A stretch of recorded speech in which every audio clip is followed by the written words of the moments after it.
Bonjour à tous, j'espère que vous allez bien. Je vous retrouve aujourd'hui pour un bilan acquisition d'une huitaine de livres à vous présenter. Il y a pas mal de services presse, une trouvaille sur la brocante et puis après un ou deux petits achats. Donc on va commencer tout de suite par ce que j'ai trouvé sur la brocante, donc c'était ce matin.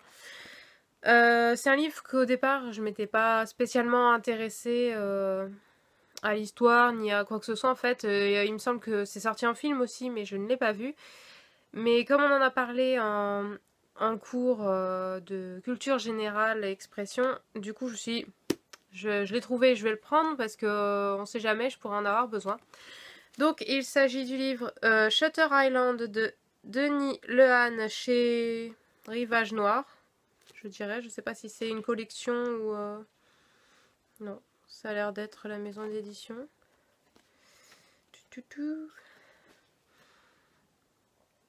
Oui, ça a l'air d'être la maison d'édition.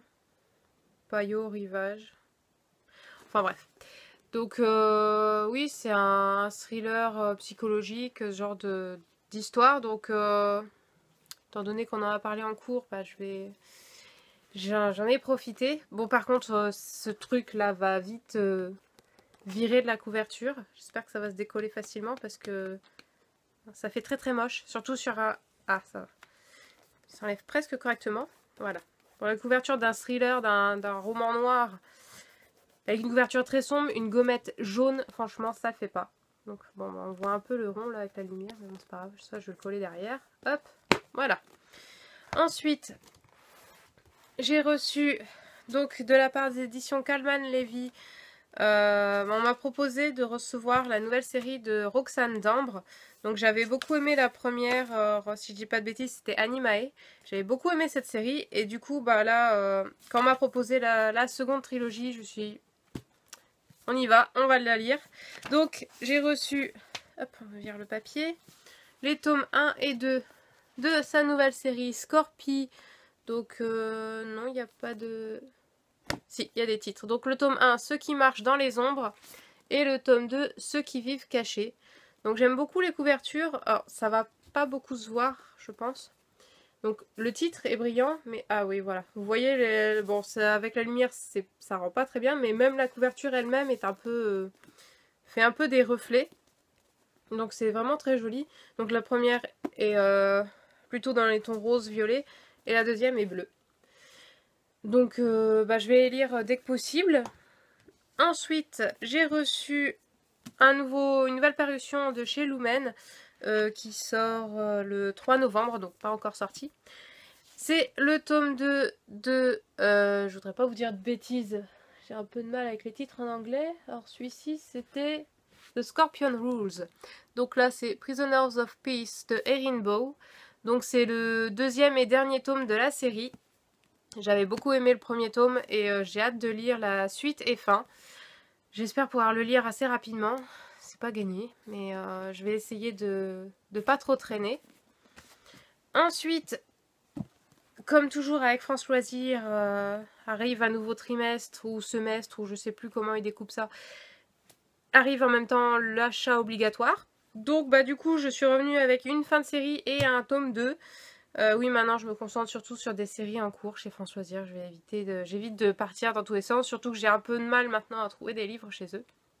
Donc, je me suis pris le tome 2 de Phobos de Victor Dixon, donc paru avant chez Robert Laffont Collection R. J'ai pas encore lu le premier, mais je préfère avoir quand même un minimum 2 tomes avant de commencer une série. Surtout qu'en général, les collections R, je suis rarement déçue, donc à mon avis, ça va me plaire aussi. Et un dernier tome de série, il était temps, parce que j'ai demandé plusieurs fois à François Zir quand est-ce qu'il allait sortir. On me disait normalement fin d'année, mais bon, c'était pas très sûr.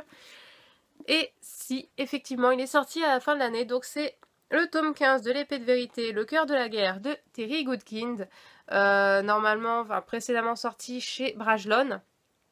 Donc une série de fantasy pure et dure, donc qui met un certain temps à lire, mais qui me plaît bien, donc bah ça y est, j'ai le dernier tome. Je vais pouvoir bien avancer dans la série maintenant.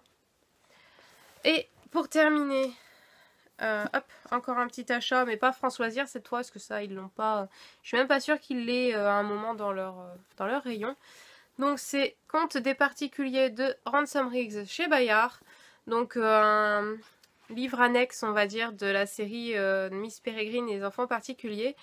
Donc il s'agit d'un... comment présenter ça? Un genre de recueil de nouvelles en fait. Donc si vous avez lu la série de Miss Peregrine, il y a un personnage, c'est Millard Nullings. Là j'ai son nom de famille, j'avais même pas capté qu'il y avait le nom de famille dans la série.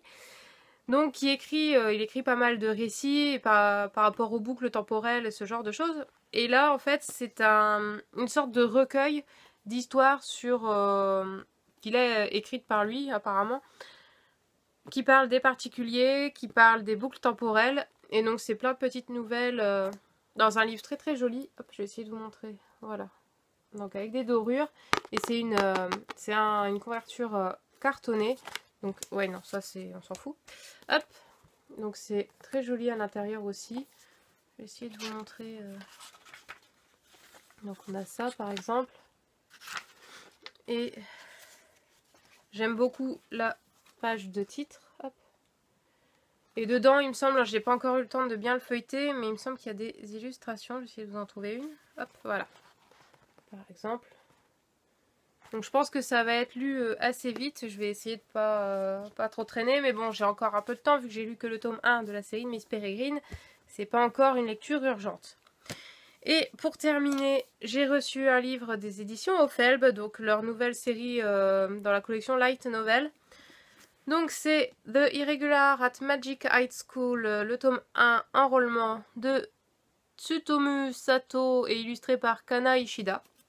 Donc des très jolis dessins, rien que ceux de la couverture me plaisent beaucoup. Hop.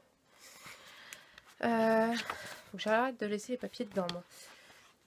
Donc comme d'habitude, on a droit à des illustrations couleurs au début. Donc il y en a plusieurs pages. Hop, je ne vais pas tout vous montrer. Hop, et à la fin, il me semble. Ouais, effectivement. On va montrer une double page tant qu'à faire. Voilà. Donc c'est la nouvelle série qui parle d'une école de magie et puis d'un frère et d'une sœur qui y vont, sauf qu'il y en a un qui est doué pour la magie, un ou une, je sais pas lequel exactement est le plus doué, et un qui ne l'est pas, à ce que j'ai compris. Donc du coup, bah voilà, on va suivre leurs aventures dans cette école de magie. Et avec ce livre, il y avait une... là, je ne l'ai pas sous la main, j'ai dû la laisser sur le bureau. Donc il y a une petite carte pour télécharger les 3 premiers épisodes gratuitement sur le site Wakanim, je crois. Je voudrais pas vous dire de bêtises, mais comme j'ai pas la carte sous les yeux, enfin bref, c'est pas très important. Et donc comme ça, je pourrais me faire une idée aussi de l'animé, voir ce que ça donne l'histoire en version animée. Je pourrais télécharger les 3 premiers grâce à cette carte. Et normalement, enfin, ce sera pas tout le temps dans tous les exemplaires, ce sera juste dans les premiers tirages, si je dis pas de bêtises, qu'il y aura cette carte même donc dans les librairies. Et donc comme ça permettra à pas mal de personnes de voir un peu ce que ça donne. Voilà, bah c'est tout pour ce bilan acquisition. Je vous souhaite une bonne semaine, un bon week-end et je vous dis à bientôt pour un prochain bilan.